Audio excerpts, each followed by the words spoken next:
All right, folks, pause whatever multitasking chaos you've got going on because today's news lineup is hotter than a July sidewalk in Phoenix. And trust me, if you blink, you're going to miss the kind of twists that make political analysts sweat and your auntie's WhatsApp group explode into full-blown conspiracy mode. We're breaking down what went down on November 30th, a date that rolled quietly yet left louder than a fire alarm at a barbecue. Today, we're unpacking constitutional curveballs, real-world explosions, global eyebrow raisers, political chess moves, and a whole lot of, wait, what did they just do? Now, don't worry, we're slicing this day into 5 powerful, high-impact facts, each served with the perfect blend of wit, edge, and that signature GlobalPulseNewz punch. And between each fact, we're dropping transition hooks sharp enough to wake up even the guy napping in the back row of Congress. So sit tight, buckle up, hydrate, because this is Hot Current Ya Lero November 30th edition. Let's get into fact number 1. Kuchokera kuno ku Times headquarters ku Blantyre ndine Brian Banda mzulobo uno ndi program inanso sabata ino ya The Hot Current. Program imeneyi cholinga chake nkuti tidzera mphula mwamphamvu chifukwa mdziko muno chine chimene sitimatha kuchita sitimapana mwamphamvu ndiyambe kukulandirani tikudikira alembi mtawuni mu madzulo ano muli chipwirikiti ndiye chikango chipwirikiti chimenecho akhala kutulukira akubwera ndithu mpando wawo sidachotse alembi akubwera adiyamuka mochepa achokera kwina ndi akuchokera kwina amakagwira ntchito inache penapachi ndi angofika kuti asinthe malaya pobwerera ndipita akudwa ano muji madzulo ano muli midibiti ambiri kala makasandeyi sande mukuyenda madibiti muliri mblanda akudwa penapaka kangomaso ndaona bendera mtown onzo mwezo midibiti ndaona bendera mtown bendera munthu wako afika ticheze naye mblanda zona ndithu no so akutipatsira program kufunika kwake mwamuna tisanatero tinene kuti tinkatikati mwa sidiko sidiko gofwe so tikamaliza pano tabwezeranso asidiko koma isimayima isunga ndege imepangidwa palipose ezona mbalajanda nakafika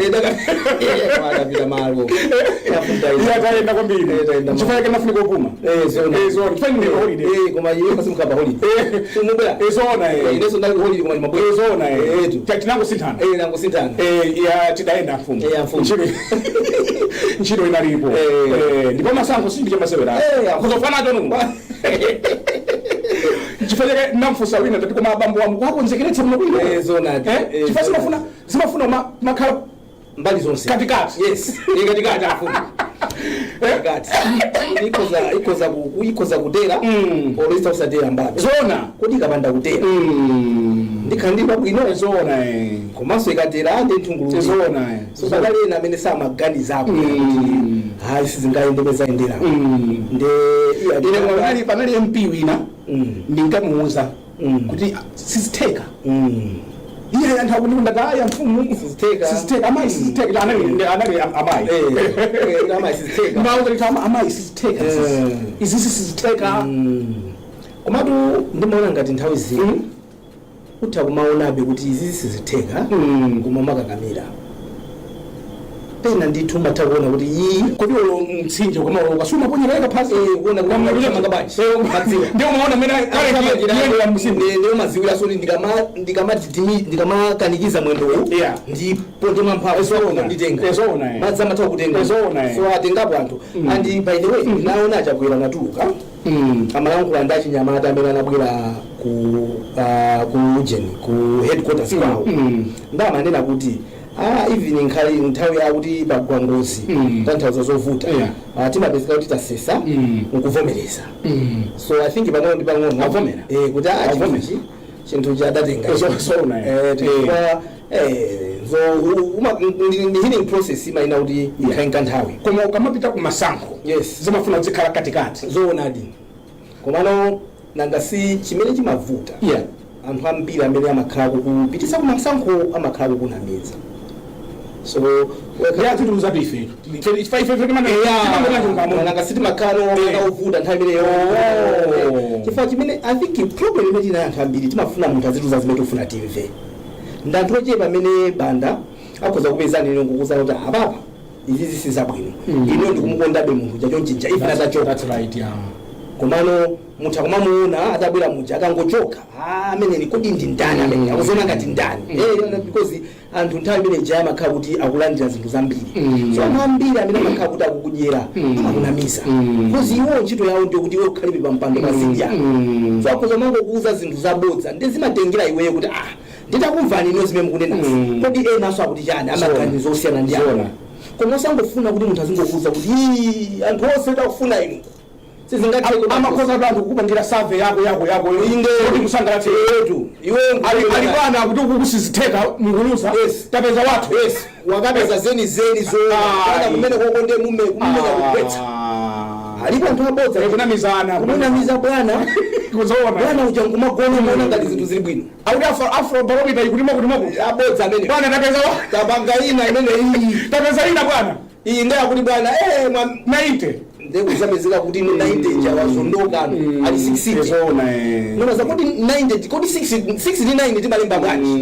you see but the point is osakhala munthu mangofuna kuti anthu azingokuyamikira komanso anthu azingokuuza zabodza pena kumalimba mtima ndithu manada ndiuzeniso zimene anthu ena amene sakukondwera nazo zimene tikupanga isi zingatheke kuti mina mzisangalasa onse koma mukadziwa kuti apa ndi apa anthu sakukondwera napo makhalapo chidwi kuti mukakonze so ino amene mmakhala kufupi ndi mabwana chonde takhala ni in the habit of telling the boss the truth bwana izi zili chonchi zabwino koma apa paso bwana sitikupanga bwino kumuuza bwana amene kwachera zonse ziwiri kumuuza bwana amene kwachera kaya ndi MP kaya ndi nduna wauze bwana leo sikulete bwino mene kwachera lero mfuna ikuza zona nyamula nambule ya bwana kumene konde kukonda bwana zona koma munamiza bwana bwana tapita kale kumene koko zonse nzaifu ajina Brian ndi awanda musamvera mamvera anampatuka amene ajawanda ana kuti amatumidwa mpaka tumatigwira anthu kukumana ndege osapatana usiru ana usiru kukumana mkali mwa osapatana mo nde bano usiru ndi ndani ezona zonse zitapita na usiru ndi ndani ndeno unfortunately zomwezo zimangobwirizabe ino anzano enaso ankapanga zimene zisizate bwino kasinthani zimene ife tazona kale mezimathera simungayisinthe kwena simungayikhotese ndipo ine bomba loti lukagwa simalidziwa mwana abatali zona kuti kwenda uko zona uyu ukhangati walidzera uyu bomba limene lupita lukagwa ine malidziwa amfumbo kuti ili lukagwa ili sizitheka koma hayi ndithu andi makhali masaini wesa kuyimikira bwana ujenisanamira chani hayi ili phira kabo chonde tizitengera mu maphunziro zambiri zimene tikuza kuona chifama nako ochenjera amatengera maphunziro amene wina olakwitsa amene akamaphonya muchozo ikafika nthawi yanga kuti nkavine step iyo komaterera kumagwa ukatende apo nkadumphe nkajoyapo nimaliza dasiri ndimene zimakhalira koma asati zomwezo zimene amalakwitsa nawo muona ngati anthu amangodana chifukwa ndiwo kulakwitsa nkulakwitsa ndipo osamakhala wabwino ukakhala ku opposition no muona ngati wanze akakuza nino kuti okay nzero manya ku position zita nachi chituchi kusokoela nacho gwiru ulimesa mafuna chituchi chifukwa wina adanena kuti andekora ku opposition kwa kuti tinkamvana anthu etu kunga wamboma situmvana ya mafoni situ yakhana etu so zimene zonso ndi masigns okuti anthu awawa sangati chifukwa tu amfumu tizivomera kuti kutsogolera ni mphaso. That's right, yeah. Anthu ena amatha timanena nthawi zonse kuti madzi ni moto ndi zosatira zabwino ngamakhala kuti kwagwisa ntchito kitchen muja maoneka kuti koma kwangwasa kuti atsogolere ndi zamapangana polo ngocha nyumba they're supposed to be under control. That's right, yeah. You can't let them to lead. So pala anthu ena ake machidwe awo ni madzi ni moto kungoti wasiye kasogolere amaononga so say that again. Anthu ena zochita zawo ali ngati madzi ni moto. They must be under control all the time. If you allow them to take control, to lead, apulika. Aocha nyumba. Akumula. Kuti mazidi masegula tu mumpope mumwemwe. Ngwasiya kuti All right, let's kick this thing off with a bang. And trust me, this first one doesn't tiptoe in. It walks through the door like it owns the place. November 30th didn't just bring another quiet day of political speeches and polite press conferences. No, sir, this day rolled out a full-blown constitutional earthquake. The kind of shakeup that has lawyers scrambling for their glasses, politicians clearing their throats, and regular folks wondering if they need a fresh pot of coffee just to keep up. The headline move, the 27th Amendment. And not just an amendment with a cute little clause or two tucked inside. We're talking a whole renovation job. Like someone walked into the House of Democracy with a sledgehammer and said, yeah, let's open this wall up. Maybe put a skylight right here, and while we're at it, let's move this staircase across the room. This amendment introduced the Federal Constitutional Court, a brand new judicial heavyweight designed to sit at the very top of the legal food chain. And with this move, the government didn't just shift the balance of power, they practically threw it into a blender. Supporters are calling it reform, modernization, a necessary step to clean up the legal pipeline and stop politically driven judicial gridlocks. They say the old system was moving like your grandma's dial-up internet, slow, cranky, and one wrong click away from total meltdown. Critics, on the other hand, they're not holding back. They're calling this amendment everything from a power grab deluxe to judicial Jenga with the instructions missing, claiming the government is tightening its grip on the levers of justice. But wait, it gets better. This new court will have the authority to supervise, override, and restructure decisions normally handled by the Supreme Court. Translation, the old guard has some new neighbors, and they've just discovered the walls between them are paper thin. The public reaction, a mix of curiosity, confusion, and classic here we go again energy. The political sphere, straight chaos. And the legal community, half of them are adjusting their ties nervously. The other half are suddenly in demand like lawyers during tax season.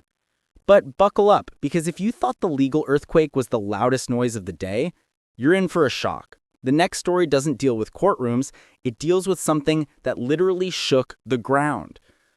While political leaders were busy rearranging the architecture of the Constitution, real-world fireworks, the very unpleasant kind, were popping off in Balochistan. 7 explosions in just 24 hours. Let that sink in.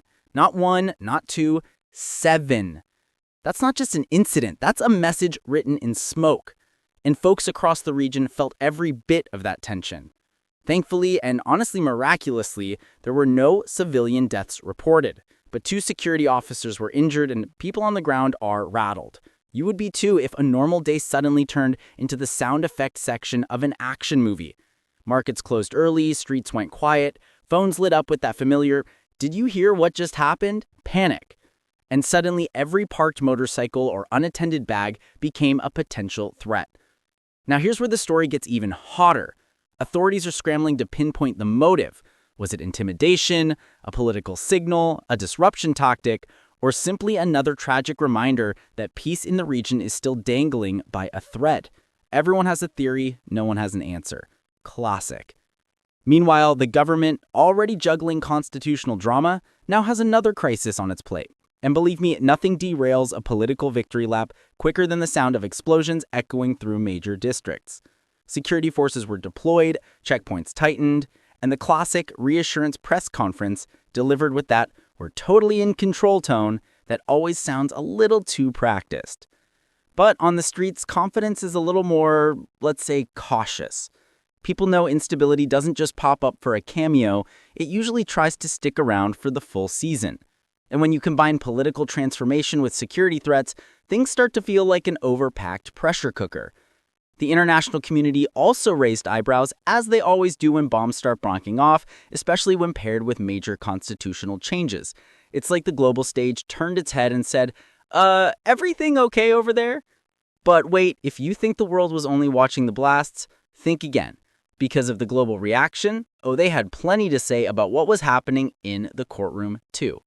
The UN, never shy about chiming in when things get dicey, dropped a statement so sharp it could cut through steel. The Office of the High Commissioner for Human Rights publicly raised concerns about the new constitutional amendment, specifically the restructuring of the judiciary. Now, the UN doesn't just comment for fun. When that office speaks up, it's the diplomatic equivalent of your mom using all three of your names. You know something serious is going down.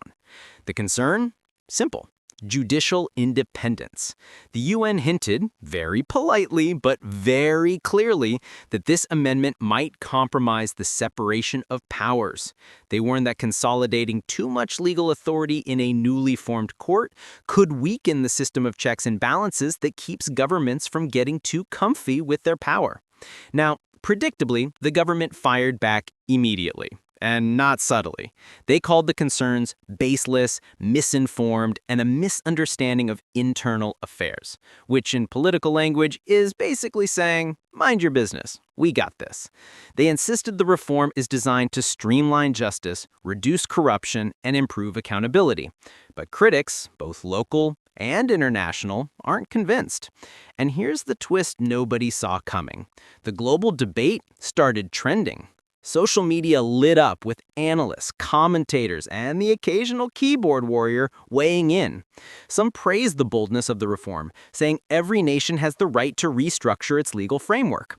Others said it smells like centralization and not the good kind, raising concerns that a court designed by the ruling party could end up favoring the ruling party.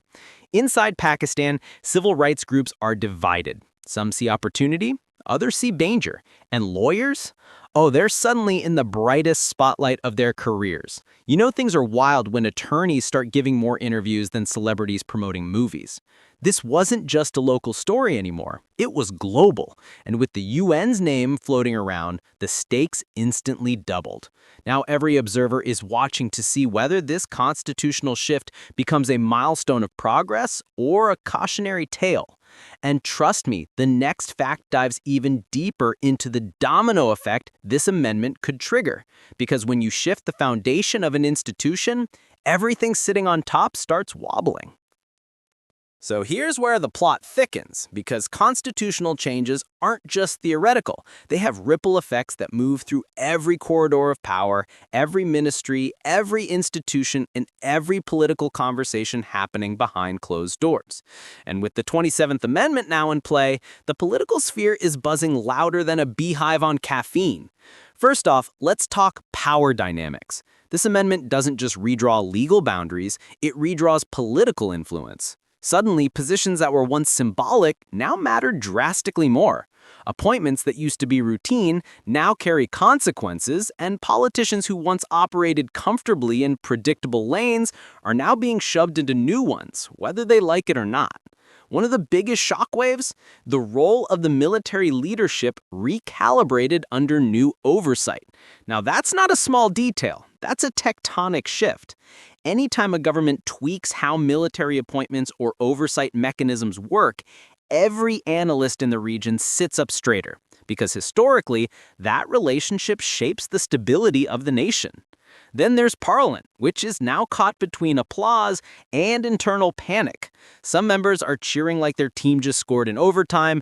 Others are quietly sweating, aware that this amendment could influence future elections, party alliances, and the long-term direction of governance. And let's not forget the public, the millions watching all of this unfold. They're trying to figure out whether this is a bold step forward or the political equivalent of jumping off a cliff and hoping the parachute opens. You can feel the uncertainty thick in the air. Will this clean up corruption? Will it centralize power? Will it improve accountability? Or will it make things messier than a toddler with a paint set?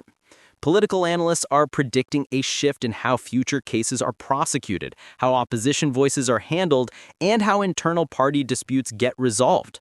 And because everything is now funneled through a court designed under the current administration, the big question is simple. What happens when a new administration comes in? Will they keep the system, repeal it, modify it, weaponize it? And that leads us straight into the final fact, the part where public perception, political tension, and national identity all collide in one giant pressure cooker. The final fact isn't just about law or politics. It's about identity. The country now stands at a powerful crossroads, and everyone knows it.